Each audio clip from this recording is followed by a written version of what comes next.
पहला पाठ। प्रभु ने सोदोम और गोमर पर गंधक और आग बरसाई। स्वर्गदूत ने यह कहते हुए लोथ से अनुरोध किया, जल्द कीजिए, अपनी पत्नी और अपने दोनों पुत्रियों को ले जाइए, नहीं तो आप भी नगर के दंड की लपट में नष्ट हो जाएंगे। वह हिचक रहा, इसलिए स्वर्गदूत उसकी पत्नी और उसकी दोनों पुत्रियों का हाथ पकड़कर नगर के बाहर ले चले, क्योंकि प्रभु लोथ को बचाना चाहता था। नगर के बाहर पहुंचकर एक स्वर्गदूत ने कहा, जान बचाकर भाग जाइए, पीछे मुड़कर मत देखिए और घाटी में कहीं भी नहीं रुकिए। पहाड़ पर भाग जाइए, नहीं तो आप नष्ट हो जाएंगे। लोथ ने उत्तर दिया, महोदय, यह नहीं होगा।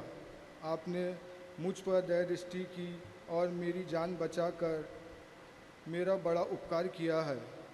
यदि मैं पहाड़ पर भाग जाऊं तो मैं विपत्ति से नहीं बच सकूंगा और निश्चय ही मर जाऊंगा।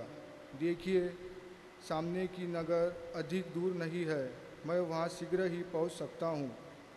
मुझे वहां शरण लेने दीजिए।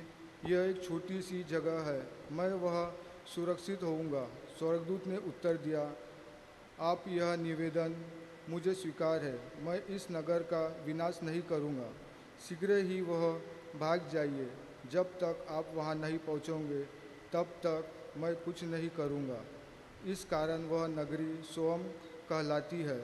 जिस समय पृथ्वी पर सूर्य का उदय हुआ और लोथ सोअर पहुँच, उस समय प्रभु ने सोदम और गोमार पर आकाश से गंधक और आग बरसाई। उसने उस नगर को, सारी घाटी को, उसके समस्त निवासियों को और उसके सभी पेड़ पौधों को नष्ट कर दिया। लोथ की पत्नी ने, जो उसके पीछे चल रही थी, मुड़कर देखी और वह नमक का खंभा बन गई। दूसरे दिन सवेरे ही इब्राहिम उस जगह पहुंचा जहां वह प्रभु के साथ खड़ा हुआ था। उसने सोदोम, गोमर और सारी